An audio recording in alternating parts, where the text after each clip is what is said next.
ಏಕೆ ಏಕೆ ಹೀಗೆ ನಿಶ್ಚಿಂತೆಯಿಂದ ನಿಂತಿರುವೆ? ಅಂದು ಆ ದುರುಳ ದುರ್ಯೋಧನನು ನಿನ್ನನ್ನು ನಿನ್ನ 99 ಮಂದಿ ಸಹೋದರರನ್ನು ಕರೆತಂದು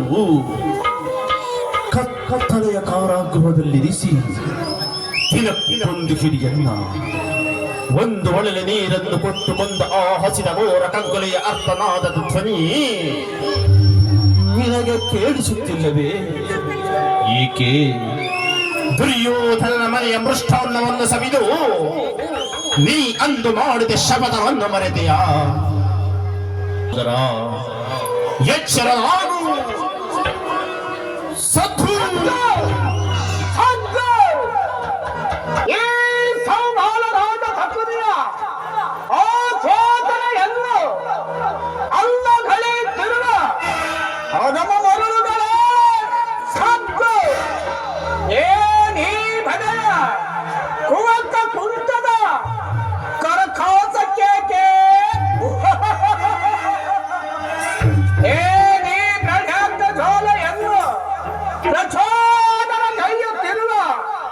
ಪ್ರಚಂಡ ಮಾರುತದ ಪ್ರಳಯ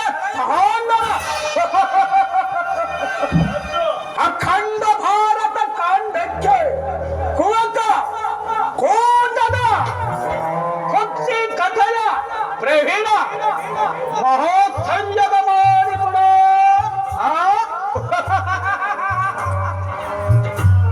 ಅಂದು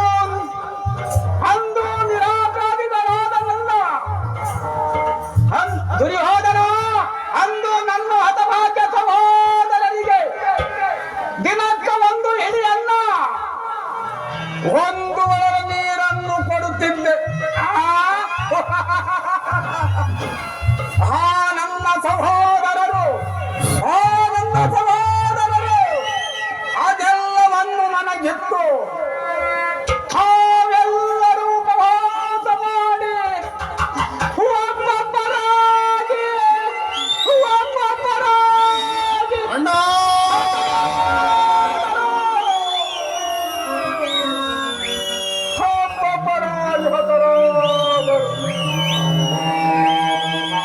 ನನ್ನ ದಾರುಣ್ಯ ದೃಶ್ಯವು ನನ್ನನ್ನೋರಿಸಲು ಶ್ರುತಿ ಬತ್ತಲದಿಂದ ಚಳಿಯದೆ ಹೊಳೆದು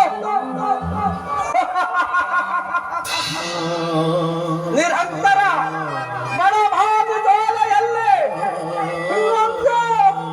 ಗಂಡು ಕುಸುಮೋ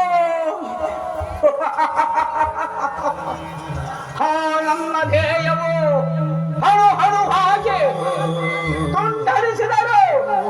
ಪ್ರತಿಕಾರಕ್ಕೆ ಪ್ರತಿಕಾರ, ಸೇಡಿಗೆ ಸೇಡು, ರಕ್ತಕ್ಕೆ ರಕ್ತ ಎಂಬ ಮಾತ್ಸಲ್ಯದ ಹೊರತಾಗಿ ಮತ್ತೆ ಯಾವ ಆಕಾಂಕ್ಷಗಳು ನನ್ನನ್ನು ಹರಿಸಲು ಅಸಾಧ್ಯ. ದುರ್ಯೋಧನ ದುಷ್ಟ ದುರ್ವಿಧಿಯ ಅಟ್ಟಹಾಸದಿಂದ ಮೆರೆಯುತ್ತಿರುವ ದುರ್ಯೋಧನನೇ ಕೇಳು. ಅಂದು ನಾನು ಸಹ ನಿನ್ನಂತೆ 99 ಮಂದಿ ಸಹೋದರನ್ನು ಒಳಗೊಂಡು ರಾಜಾದಿರಾಜ ರಾಜವಾರ್ತಾಂಡ ಕಪಟ ಜ್ಯೋತ ವಿದ್ಯಾ ವಿಶಾರದ ಗಾಂಧಾರ ವಂಶೋದ್ಧಾರಕ ಶಕುನಿ ಮಹಾರಾಜ್ ಕಿ ಭೋಪರಾಜ್, ಶಕುನಿ ಮಹಾರಾಜ್ ಕಿ ಭೋಪರಾಜ್, ಶಕುನಿ ಮಹಾರಾಜ್ ಕಿ ಭೋಪರಾಜ್. ದುರ್ಯೋಧನ 99 ಮಂದಿ ಸಹೋದರನೊಳಗೊಂಡು ಏಕಾಧಿಪತ್ಯವನ್ನು ಸ್ಥಾಪಿಸಿ ಸಮಸ್ತ ರಾಜರಿಂದ ಹೋಲೈಸಿಕೊಂಡು ರಾಜ್ಯಭಾರ ಮಾಡಬಹುದಾಯಿತು ಕುಳಿತು. ಆದರೆ ನನ್ನ ಆಸೆ